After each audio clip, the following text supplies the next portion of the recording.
Bonjour à tous, ici Mathieu Vénis du site internet penser-et-agir.fr, le site dédié au développement personnel par l'action. Bienvenue dans cette nouvelle vidéo, nouvelle série de vidéos. Je suis aujourd'hui avec mon ami et partenaire, enfin pas partenaire, mais mon ami entrepreneur Thomas Béguin. Hey. Salut Thomas, on se resserre la main. Bon, salut Mathieu. On vient de manger ensemble, donc on était ensemble.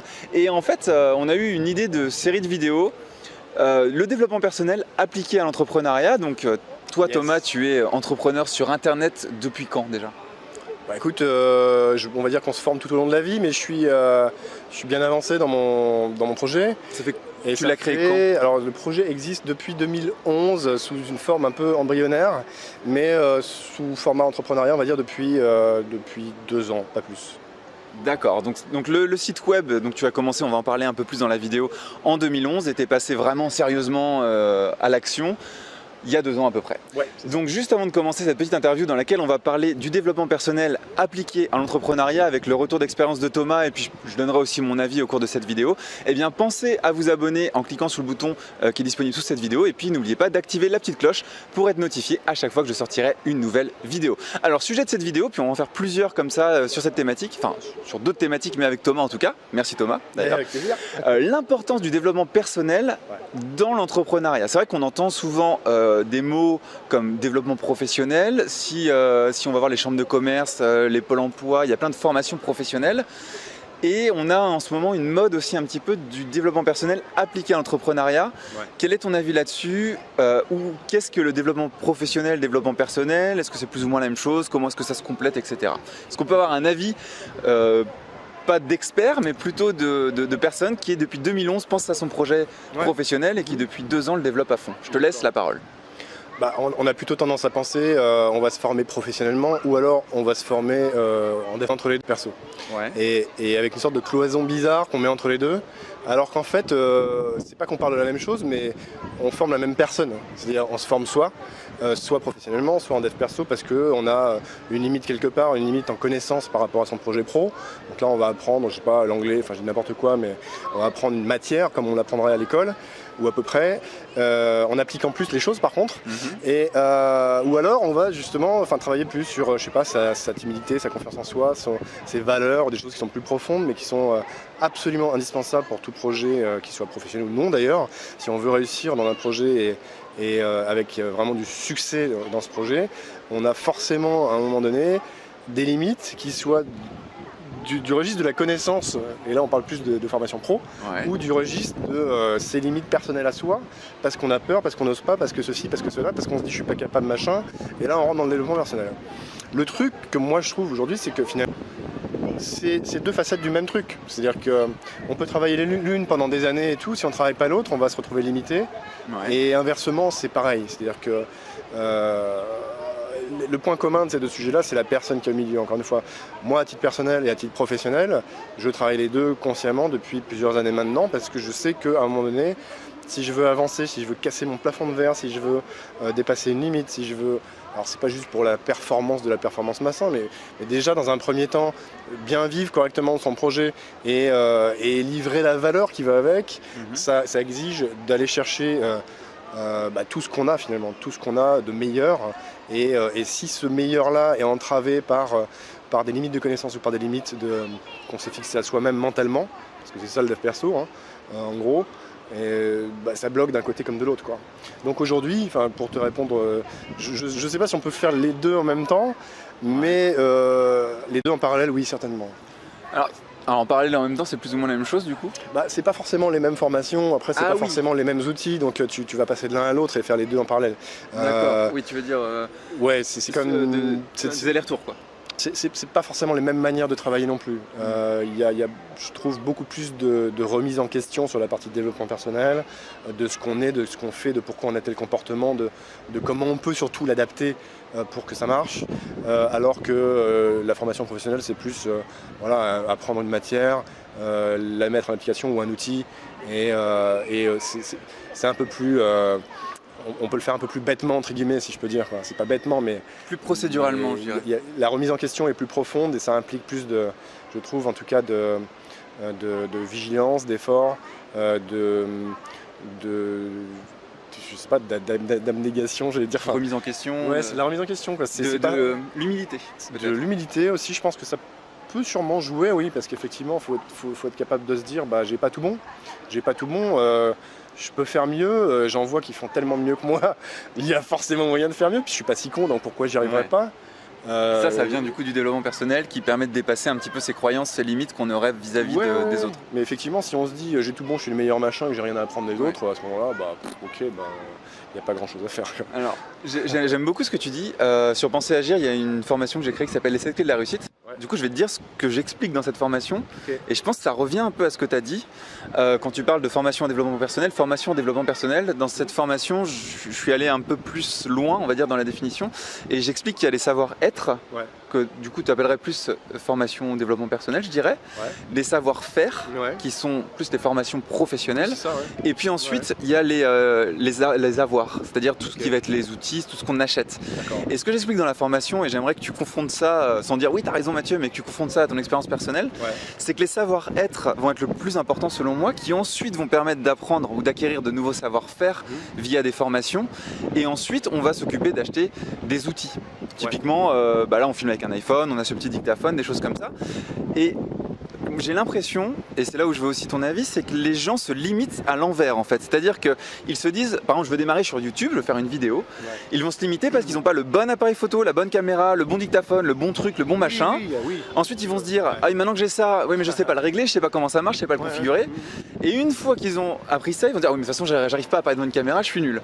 Alors que s'ils avaient pris ça à l'envers avec le savoir-être, j'ai confiance en moi, j'ai une bonne estime de moi, une bonne élocution face à la caméra, une façon de parler impactante, finalement le savoir-faire et le savoir et les outils, est-ce que c'est où est la balance là-dedans selon toi? Je suis entièrement d'accord avec ton analyse. Effectivement, il y a des causes qui fournissent des conséquences en fait, et les conséquences matérielles d'un choix, d'un truc qu'on a fait parce qu'on s'est dit il fallait ça pour faire une belle qualité de vidéo, alors qu'on n'est pas capable de parler devant la caméra parce qu'on a peur du public, parce qu'on se dit merde de quoi je vais avoir l'air, etc. Il y a plein de trucs qui font que c'est difficile quand on n'est pas habitué, qu'on n'a pas franchi ces étapes-là, et c'est clair que c'est pas le matériel qui va résoudre ça. Et ça c'est pour tout, c'est pas que pour la création de vidéos, c'est même pour si on veut, par exemple toi en ce moment tu as un super événement que tu organises, tu vas nous en reparler rapidement, peut-être on pourra en parler dans d'autres vidéos d'ailleurs, mais dans le cadre de cet événement-là, tu dois aller à la recherche de partenaires professionnels, des grosses entreprises quand même, et soit tu avais le choix d'acquérir peut-être des compétences pour aller démarcher, soit aussi développer la confiance en toi pour dire ok je porte le projet, j'y crois et je suis légitime vis-à-vis des gens. Et ça on a la partie encore légitimité, c'est savoir-être, développement personnel, et démarchage, savoir-faire et comment est-ce qu'on parle et comment est-ce qu'on prend rendez-vous, etc. Lequel est le plus important moi j'ai l'impression que si on n'a pas le savoir-être, sur la légitimité, avoir confiance en soi, on aura beau savoir comment démarcher quelqu'un, on n'ira jamais. Alors que l'inverse est possible, non? Moi, toi qui as de l'expérience là-dedans. C'est la base de la base. Moi j'ai commencé avec un capital développement personnel qui était vraiment au ras des pâquerettes, sur le plancher, avec une estime de moi qui était catastrophique. Il y a combien de temps ça? On va dire qu'il y a 10 ans, j'étais arrivé à un repli sur moi-même qui était juste... ça faisait peur et je pense qu'il était temps que j'arrête parce que le fond j'étais vraiment j'y étais et au bout d'un moment ça devient dangereux pour sa vie quoi. Enfin, donc je suis revenu de là petit à petit, j'ai pas forcément pris les meilleurs raccourcis parce qu'il y a aussi des raccourcis, peut-être qu'on en parlera dans une autre vidéo, mais au début il faut un peu chercher machin, on n'y croit pas forcément, on dit qu'il y a des gens qui vous aident etc. et il y a des gens qui peuvent vous aider mais ça va durer 10 ans, donc c'est pas forcément simple de trouver par quel biais y passer, mais c'est clair que le savoir-être, une fois qu'on a ça, tout s'ouvre. On est réceptif tout simplement à des choses comme des opportunités, alors que si on ne l'est pas, les opportunités elles sont là mais on ne les saisit pas, donc on passe à côté de plein de choses et sans s'en rendre compte, c'est juste là mais on n'est pas capable de les capter ces choses, alors que quand tout va bien, on est souriant tout simplement avec un petit sourire, déjà il y a beaucoup plus de gens qui vont vous parler naturellement et pour vous c'est plus facile aussi d'aborder des gens que vous n'auriez pas abordé autrement parce que vous faisiez la gueule et que vous étiez dans votre dépression quoi. Donc ouais, c'est vachement important de savoir, c'est le premier truc, je pense qu'on devrait mettre en numéro 1 dans n'importe quelle école, sérieuse, clairement. Après, on n'est pas des bisounours. C'est ça, on fait avec ce qu'il y a et on a du rattrapage à faire sur certains côtés, dont celui-là, clairement, c'est pas le plus épanoui chez la plupart de nos concitoyens français, on va dire. Et puis dans le monde après aussi. C'est une super réflexion. Pour conclure, puis tu pourras rebondir si tu veux rajouter quelque chose. De mon expérience entrepreneuriale, vu qu'on est vraiment sur le projet professionnel dans cette vidéo-là, quand j'ai commencé, donc moi j'ai commencé en 2012, toi en 2011, en tout cas à développer les business, même si on n'était pas à 100% dessus. Moi j'étais encore ingénieur, toi tu avais j'imagine un autre travail à ce moment-là. Pendant les 5 premières années même. Boulot à plein temps, donc on est plus ou moins pareil, sauf que moi j'ai quitté un peu plus vite, mais je suis retourné un peu par la case salariale. Mais en tout cas, au début, je cherchais, et je pense que vous êtes nombreux dans ce cas-là, c'est pour ça que j'en parle, la formation idéale pour réussir mon projet. C'est-à-dire que nous, on voulait gagner de l'argent sur Internet et développer nos passions à travers nos business. Et donc, moi, je cherchais la meilleure formation marketing.